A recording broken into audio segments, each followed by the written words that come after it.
भगवान आदिनाथ की आराधना की श्रृंखला में अनेकों भक्तामर किए गए। इस श्रृंखला में एक बार पुनः आयोजित आदि तीर्थंकर 1008 श्री आदिनाथ भगवान की 1008 विशापहार स्रोत महामंडल विधान के माध्यम से सर्व रोग शोक दरिद्र निवारक अद्वितीय महा आराधना परम पूज्य जिन धर्म प्रभाविका वात्सल्य मूर्ति आर्य का 105 श्री सृष्टि भूषण माता जी की मंगल प्रेरणा एवं आशीर्वाद व मंगल सानिध्य में आयोजित 1008 विधान की श्रृंखला में 1 दिवसीय, 11 दिवसीय या 108 दिवसीय विधान अपनी ओर से कराकर कीजिए प्रतिशत पुण्य का अर्जन। 1 दिवसीय विधान राशि मात्र 3100 रूपए, 11 दिवसीय 11,000 रूपए, 108 दिवसीय 1,11,000 रूपए। अपनी ओर से विधान करवाने का पुण्यार्जन करवाने वाले सौभाग्यशाली परिवारों को आयोजन समिति के द्वारा विधान में शुद्ध किए गए कलश प्रतीक चिन्ह स्वरूप भेंट किए जाएंगे।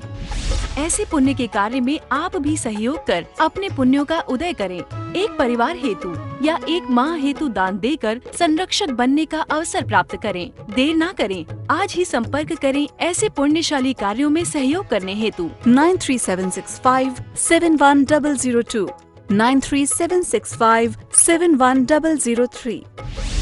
आपके द्वारा किया गया दान गरीब असहाय व्यक्तियों की सहायता में लगाया जाएगा। दान हेतु बैंक खाता विवरण सृष्टि मंगल सेवा समिति, bank name Punjab national bank, account number 0212011011777277, IFSC code PUNB 0021200। आपके द्वारा दिया गया दान आयकर की धारा 80G एवं 12A के अंतर्गत कर मुक्त रहेगा। आप भी अपनी चंचला लक्ष्मी का सदुपयोग कर पुण्य का लाभ अवश्य उठाएं। चातुर्मास 2023 के मुख्य कलश प्राप्त करता श्रीमान सुरेश जैन, TMU कुलाधिपति, श्री अनिल जैन, श्रीमती शशि जैन, अंकित जैन, श्रीमती प्रियंका जैन, बच्चे वियान, सानवी, चीना जैन, तुषार, कृष, मुरादाबाद, उत्तर प्रदेश।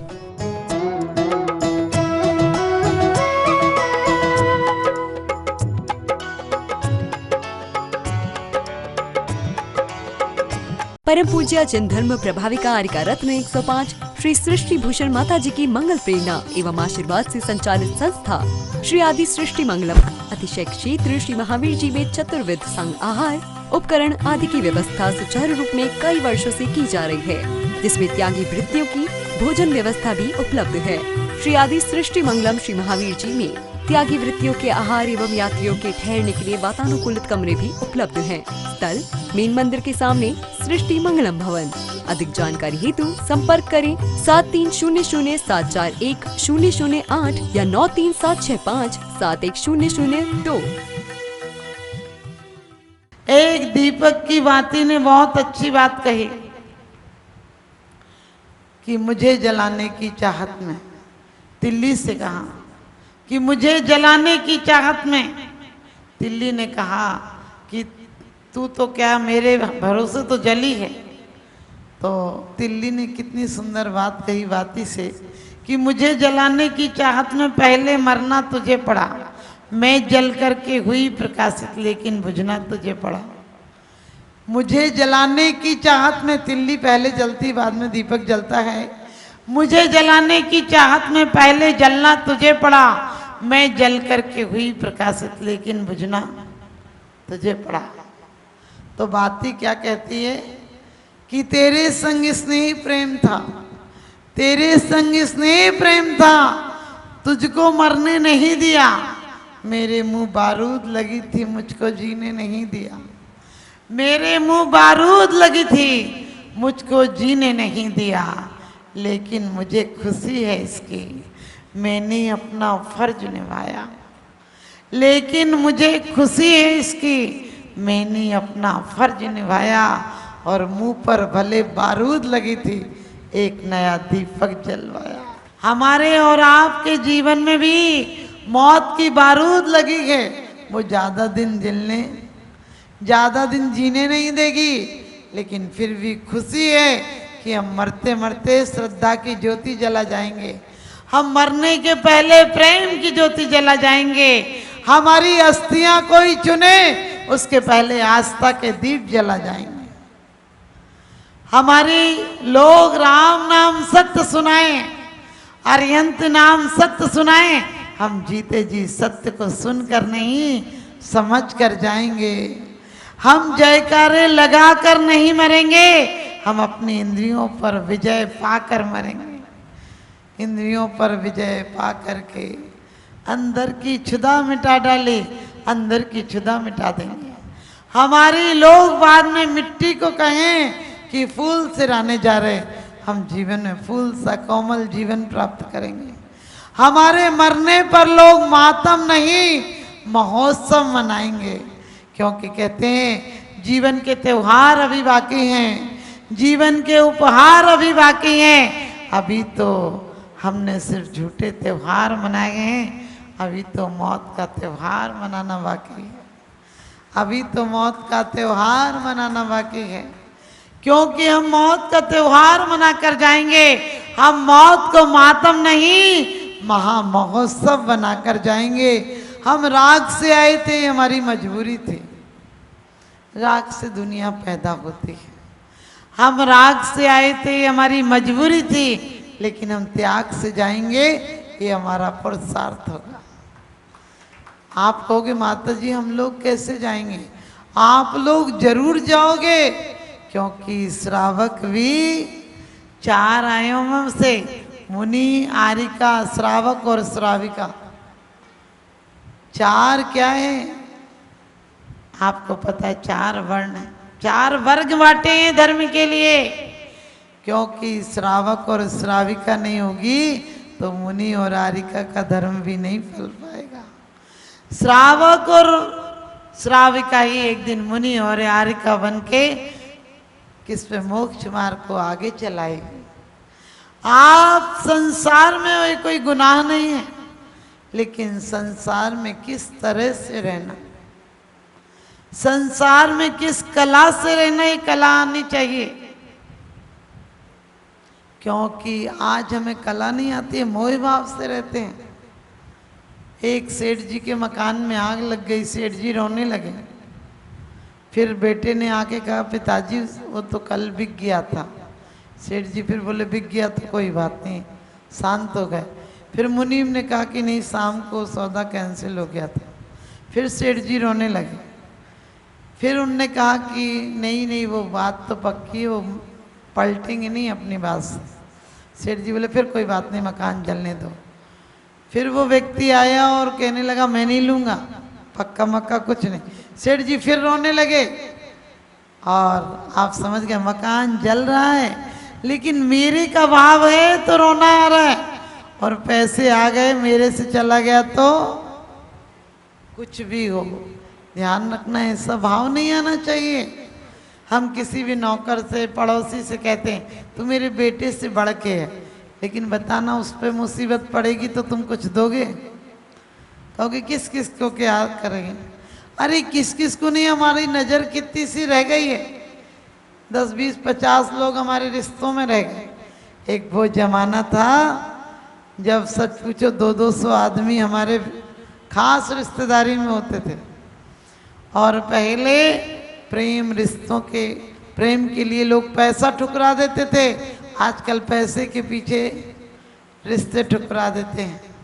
मैं कहती हूँ रिश्तों का प्रेम बनाकर रखना, ये प्रेम ही तुम्हारा ऊर्ध्वगामी बनकर प्रार्थना और परमात्मा बना देगा। क्योंकि प्रेम ही इंसान को इंसान बना देता है, प्रेम मौत के नाम को निर्वाण बना देता है। और प्रेम से पाषाण को पूछ कर तो देखो, प्रेम तो पाषाण को भी भगवान बना देता है। प्रेम तो पाषाण को भी भगवान बना देता है। ध्यान रखना उम्र दोनों को एक सी मिली थी, मरुभूति के जीव को भी और कमठ के जीव को भी। जितनी बार वो स्वर्ग गए, जितने जितने काल के लिए पार्श्वनाथ के जीव, उतनी काल के लिए कमठ का जीव नरक में गया। वो यदि संत बने त्रियंच गति में भी, तो वो क्या सर्प बना, सिंह बना, जिंदा निकल गया मुनिराज को।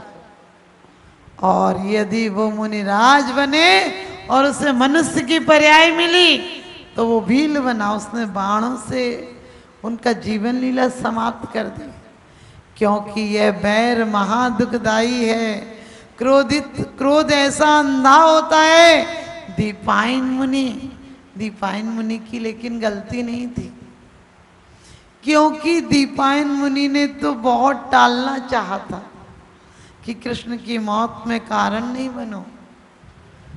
आप सबको पता होगा कि जब भगवान नेमिनाथ के संवत्सरण में ये दिव्य ध्वनि में पहले पूछा उन्होंने कि ये स्वर्ण की द्वारका कब तक रहेगी, तो भगवान की वाणी में घिरा सिर्फ 12 वर्ष तक रहेगी और कोई नहीं बचेगा। आप सोचो, हमें पता चल जाए कि हमारे घर में कोई नहीं बचेगा और हम 2 साल 1 दिन इस घर में रहेंगे, बताओ अपन क्या करेंगे? अपन क्या करेंगे आप लोग? मुझे पता है, बेटे को बुला दो, बेटी को बुला दो, उसको ये दे दो, उसको ये दे दो, ये सब करोगे। ध्यान रखना, ज्ञानी जीव जो द्वारिका में थे, प्रद्युम्न आदि इन सब ने, कई रानियों ने दीक्षा ले ली और कृष्ण बलदेव ने कह भी दिया था जो आत्म उत्थान को जाना चाहता है वो जाए, लेकिन देवकी और वासुदेव आदि दीक्षा नहीं लिए उन्होंने, पुत्र मोह में रह गए। और दीपायन मुनि तो, दीपायन ने जब सुना कि मैं निमित्त बनूंगा द्वारिका जलाने में, मेरे कारण द्वारिका जलेगी, और जरत कुमार ने सुना कि मैं कृष्ण की मौत का कारण बनूंगा, तो जरत कुमार छोड़कर चले गए। वो जंगलों में रहने लगे, कहने लगे मैं यहाँ रहूंगा नहीं तो मौत का निमित्त नहीं बनूंगा। और दीपायन ने दीक्षा ले ली और ये भी आया था वाणी में कि शराब के कारण द्वारिका भस्म हो जाएगी। तो कृष्ण और बलदेव ने शराब की भट्टियां बंद करा दी, कलालों के यहाँ जो शराब रखी थी उसे पर्वतों पर ढोल दिया, इन्हें वैसे फेंक दिया ताकि किसी को शराब ना मिल सके, बनाना बंद कर दिया।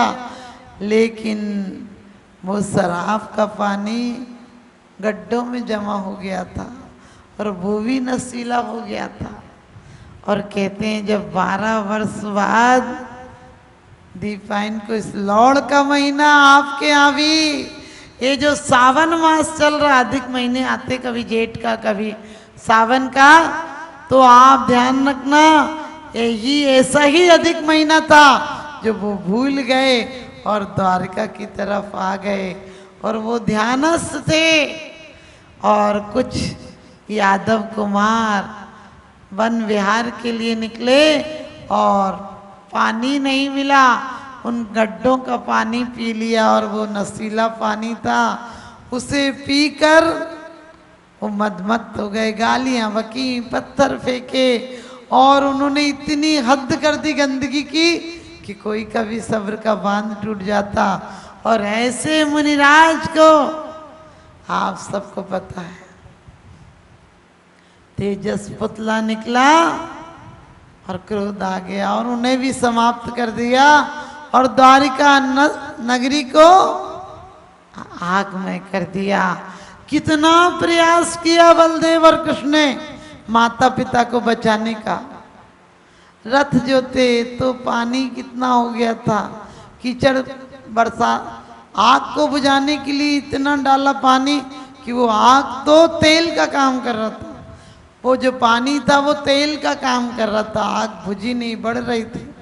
और उसके बाद उन्होंने हाथी जो थे तो हाथी कीचड़ में फंस गए और खुद लगे तो भी माँ बाप को नहीं बचा पाए।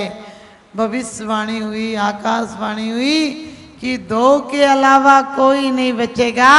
उनके माता पिता ने कहा कि बेटा तुम तो चले जाओ, जो हमारा होगा सो होगा। और लेकिन उनकी कहना चाहिए पूर्व में वासुदेव मुनि बने थे, ऐसे तपस्वी नंदी सेन बने थे कि वो तपस्या के संस्कार थे। आग लग रही, यानी आग तो बढ़ती आ रही तो लगेगी अपने को भी, उस समय भी उन्होंने समाधि मरण संन्यास ग्रहण कर लिया कि अब मेरे जल पानी का त्याग है, अब जो होगा देखा जाएगा, इसके साथ ही मेरी जीवन लीला समाप्त हो जाएगी और 5वें स्वर्ग है। ध्यान रखना, जल के मरे आप लोग का कहोगे बड़े तड़प कर मरे, नरक गए होंगे, नहीं, हमारे परिणाम कैसे रहते हैं उसके अनुसार गति होती है। और कहते हैं जग की प्यास बुझाने वाला प्यासा ही मर जावे, कहते हैं वो पांडवों के यहाँ जा रहे थे। अब कोई रस्सी नहीं, नौकर नहीं, चाकर नहीं, चलते चलते गर्मी के दिन थे, प्यास लगाई कृष्ण को। वो बलदेव से कहने लगे भैया प्यास लगी है।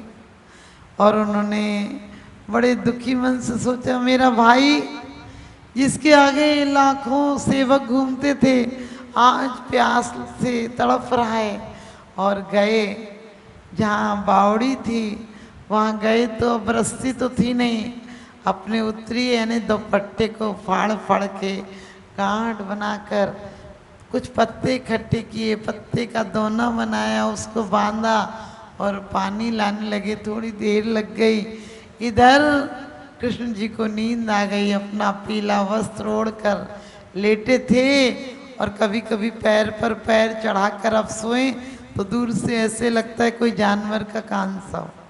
और वो उतरिए, जरद कुमार को लगा कोई हिरण है और उसने उनके पैर में पद्म था, वो चमक रहा था। उसने सोचा ये हिरण की आंख है, उसने बाण मार दिया और चीख निकली कौन है, किसने मुझे बाण मारने की हिम्मत की।